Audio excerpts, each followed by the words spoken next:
Christian tradition that has linked the adulteress to Magdalene, just as it has linked her to the tale in Luke of another unnamed woman specifically labeled a sinner who anoints the feet of Jesus.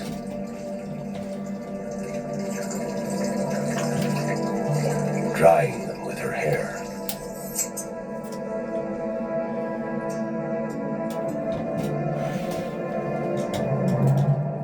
Today, scholars believe that Mary Magdalene and the two unnamed women in Luke and John are all different women.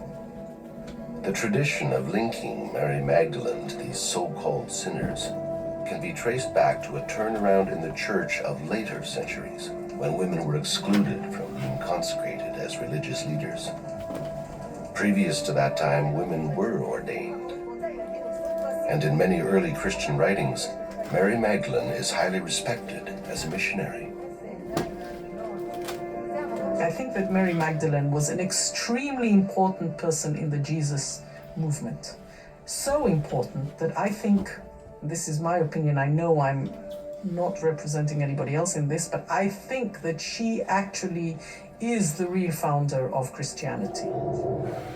Mary of Magdala was a major apostle on a par with Peter at the time of Jesus. But later, after the New Testament, we say she's a prostitute. So the opposition to Mary of Magdala inside the New Testament and after the New Testament is the surest proof for me that she was very, very important. The strong leadership displayed by Magdalene would have been regarded as suspect by an evolving, male-dominated church.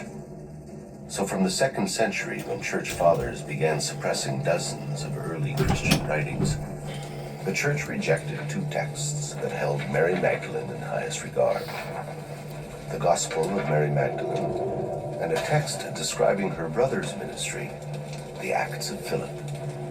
For centuries, only fragments of these texts remained, and some sections had been considered lost forever.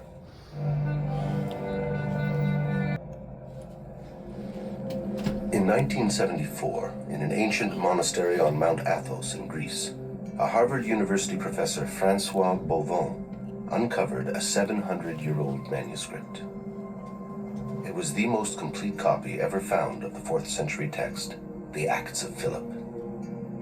In it, Bovon claims to have discovered an early description of Mary Magdalene, unmarked by later Christian tradition. In the Acts of Philip, she is completely, there is no mention of her previous life.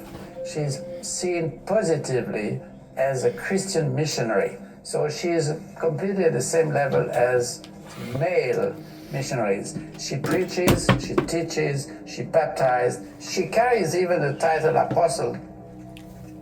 If in the early Christian movement Mary Magdalene was an apostle, then the unique alias Mara on Mariamne's ossuary could be pointing to something extraordinary.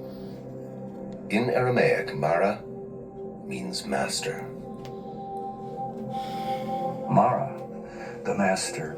Even today, if you go to the Armenian quarter, the archbishop or one of the priests would be like Mar Samuel or Mar whatever, Lord, Master. You can still hear it. So it's a sign of respect for a rabbi, for a teacher, related to the Mara, the Lord, the Master. It is clear in the Acts of Philip that Mary Magdalene is respected as a preacher, baptizer, and apostle, strong and faithful, and close to Jesus. It would make sense then for her followers to refer to her as Mara, Master. But what about the spelling of the first name in the inscription, the unique Mariamne, never found before or since on any other ossuary? In the Acts of Philip, Mary Magdalene's name is spelled M-A-R-I-A-M-N-E.